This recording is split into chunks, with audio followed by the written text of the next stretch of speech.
पापा तो राम कभी रो रहे थे। जब रामचंद्र जी जंगल जा रहे हैं तो लोगों ने आके कहा कि तुम्हारे पिताजी मर जाएंगे, वापस चलो। अरे वापस तो ना जाएंगे, अब वापस ही तो नहीं जाना है। उनको पता था कि अब तो जाना माया है, अब तो छूटेगी नहीं, आज नहीं तो कल पिताजी तो जाएंगे ही। इस पहलू में तुमने कभी विचार ही नहीं किया। वो जंगल महाराज दशरथ के लिए नहीं गए, वो राजशाही एक अलग चीज है, वो या तो तुम्हारे अंदर है और या नहीं है। संघर्ष को मौज बना लो। मेहनत का एक ही सूत्र है, मजा आना चाहिए। नहीं, ये सब टीचर बहुत अच्छे हैं, इनको मैं पकड़ा इसीलिए कि ये सब बहुत मस्त आदमी है, बढ़िया टीचर है। इनसे मैं कहता हूँ थोड़ा सा, जैसे कोई बात होती है मार्केट में, सुमित ही है, कोई बात होती है, हमको बताते सर आपको ऐसा कहने दो, फलाने ऐसा कह रहे थे, ये ऐसा कहने दो, मेरे सामने नहीं कह रहे ना, कह देंगे दबा के मार लेंगे तुरंत हमारा तो। लेकिन कोई पीछे, यही बात तो सीखनी है ना लाइफ में, यही पे लोग थोड़ा सा मिस कर जाते, दुखी हो जाते हैं। वो कह रहे थे कि बहुत धोखेबाज आदमी है, तो हमने कहा ये तो कितनी अच्छी बात है। कोई आदमी आपकी तारीफ नहीं कर रहा है, जितना ज्यादा विरोध उतना ज्यादा आप उदंड। विरोध करवाने के लिए भी तो शक्ति चाहिए, सब करवा ले विरोध तो देखे। हम भी फेसबुक पर डेली ओशो के कोटेशन डालते हैं, गीता के डालते हैं, तो मेरा मन जैसा है मैं वैसा करता हूं, उसका मन वैसा है वो वैसा करता है, सो करने दो। क्या बेइज्जती हो रही? कोई बेइज्जती नहीं हो रही है, तुमको लग रहा है। यही सब तो सूडो अवधारणाएं इस समाज में पैदा की गई, बेइज्जती हो जाए। कुछ नहीं होती बेइज्जती हो जाती। 500-500 रुपया दो लोगों को, तुमसे 1000-1000 गाली दिन भर ना सुने तो जो कहोगे हार जाएंगे। बस कह दो एक दिन का 500 रुपया देंगे और 1000 गाली देंगे, कहेंगे भैया अकेले में दीजिएगा, ठीक। पब्लिकली कितना दे तो लोग सुनोगे? 5-10 हजार दे दिए तो पब्लिकली भी सुन ले। ये आदमी की औकात, इतना टेंशन क्यों लेना? इसको 10,000 रुपया दे दो, नंगा खड़ा हो जाए, इसकी कोई वैल्यू है? सिर्फ आदर्श की बातें करता है। तो अच्छे अच्छे लोगों को किसको नहीं परेशान किया? बुद्ध को किया, महावीर को किया, कृष्ण को किया। महावीर के कान में कील ठोक दिया, बताओ। अरे ऐसी कौन सी बात वो कह रहे थे कि तुमने उनकी कान में कील ठोक दिया? जीसस को क्रूसीफाई कर दिया। ये वही तो समाज है, उससे अलग थोड़ी है। तो कहता है कि तुम इतना कैसे बोलते हो, कैसे करते हो? बोलेंगे मैं तो भाई मैं लोगों से कहता हूं, मैं कहता हूं यार देखो मस्त रहो, जब तक कोई एकदम सामने ना तुम्हारे पड़ जाए, चलने दो जो चल रहा है। और जिसके जीवन में कोई कांड नहीं है वो कोई आदमी है?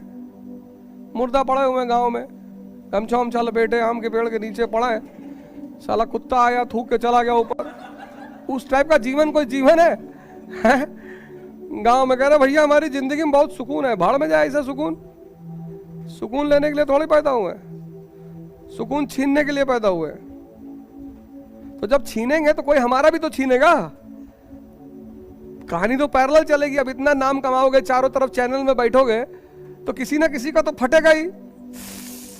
अरे बाप रे, तो कहीं ना कहीं से तो वो निकालेगा अपने भड़ास को। गाली दे नहीं सकता, बुराई कर नहीं सकता, तो इतना करेगा हम उसको इतना और इवेलुएट कर देंगे कि नहीं ये थोड़ा कम बताया, और है सच्चाई, और भी है, ये भी है। तो डिप्रेशन में चला जाता है कि अरे यार ये तो खुद ही कह रहा है। लिखना शुरू कर रहे हैं,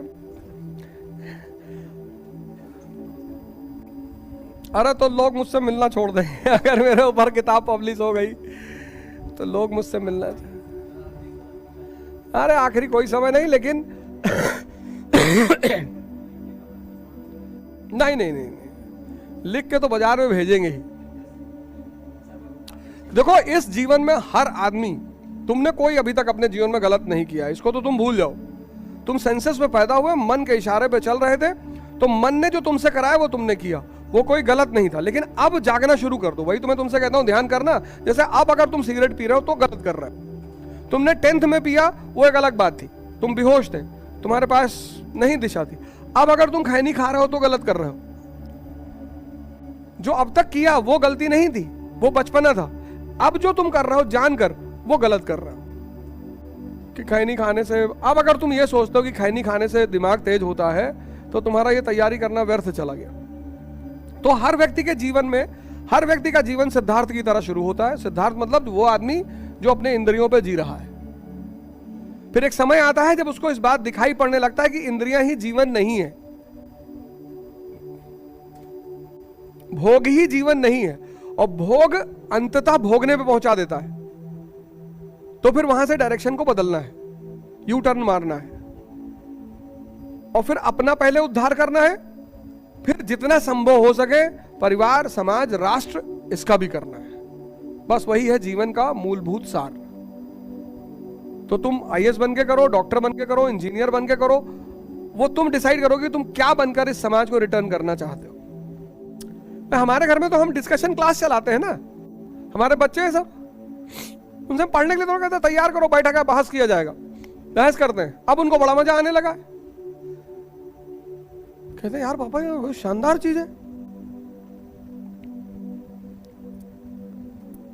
चूंकि तुम्हारा इंटरेस्ट डेवलप नहीं हो पाता, इसलिए तुम्हारा मजा डेवलप नहीं हो पाता, इसलिए तैयारी तुम्हारे लिए बन जाती है बोझ।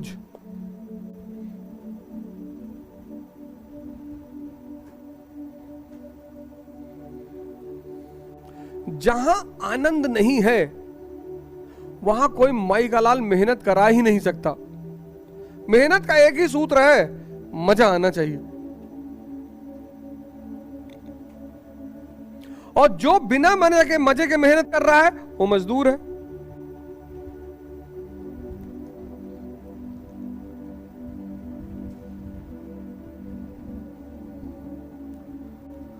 आधे से ज्यादा तो इस सोच में डूबे हैं कि मेरा नहीं होगा, लेकिन जिसको पॉलिटी पूरी समझ में आ गई वो इस सोच में नहीं डूबा है कि मेरा नहीं होगा। वो सोचता पॉलिटी पढ़ा देंगे तो 3 लाख रुपए महीना। तुम्हारे घर में 50 लीटर पेट्रोल रखा है, तुमको दुख होगा कभी? कभी नहीं होगा। तुम्हारे घर में 50 किलो शहद पड़ी हुई है। जितनी चीजें कीमती हैं उनका पड़ा होना कभी दुख पैदा ही नहीं करता। शिक्षा दुख पैदा करेगी, निराशा पैदा करेगी, डिप्रेशन पैदा करेगी। मैं तो इलाहाबाद में इस चीज को कभी, जब मैं था मैंने देखा ही नहीं। यही वो जगह थी जिसने मेरी जिंदगी को रोशन किया, और आज यही वो जगह है जहां लोग इतने निराश हैं, क्योंकि शिक्षा का रूप ही बदल गया।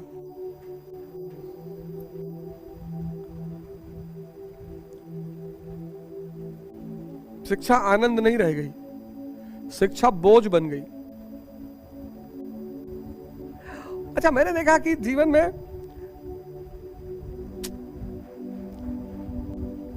पढ़ने वाले भी निराश है, पढ़ाने वाले भी निराश है। जिनको बांटना है वो खुद ही निराश है, खुद ही जिंदगी उलझा लिए।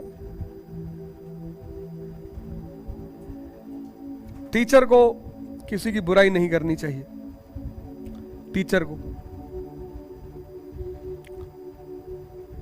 वैसे तो किसी को नहीं करनी चाहिए, लेकिन शिक्षक को कभी किसी की बुराई नहीं करनी चाहिए।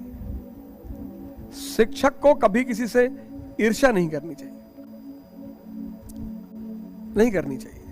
हमारे ही कोलीग हैं जो साल में 200-200 करोड़ रुपए कमा रहे हैं, 500-500 करोड़ रुपए कमा रहे हैं, 1000 करोड़ रुपए कमा रहे हैं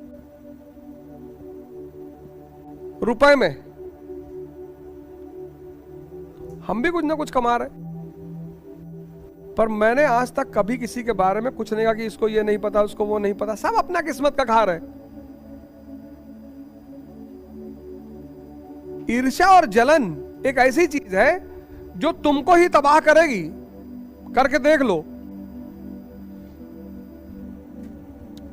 करके देख लो। ये सब टाइम तो तुम टाइम की तो बात ही मत करो। मजा आ रहा है तो टाइम पूछने की जरूरत ही नहीं है। अभी तुम देखे पौरुष वाला इंटरव्यू, देखे मेरे साथ 9 घंटे तो कितना बढ़िया जवाब दिया उसने,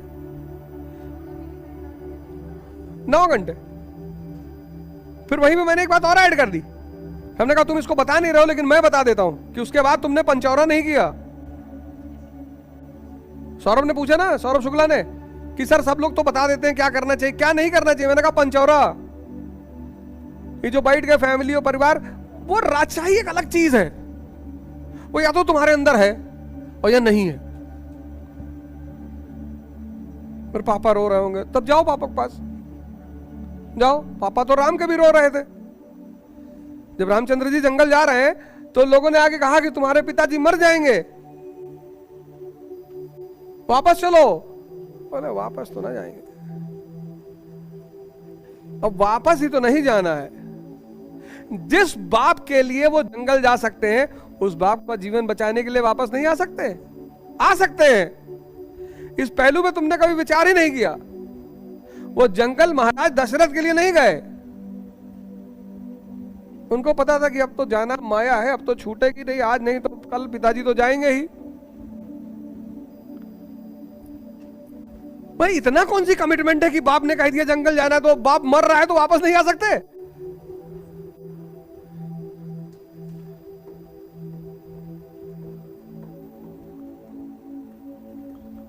संघर्ष को मौज बना लो।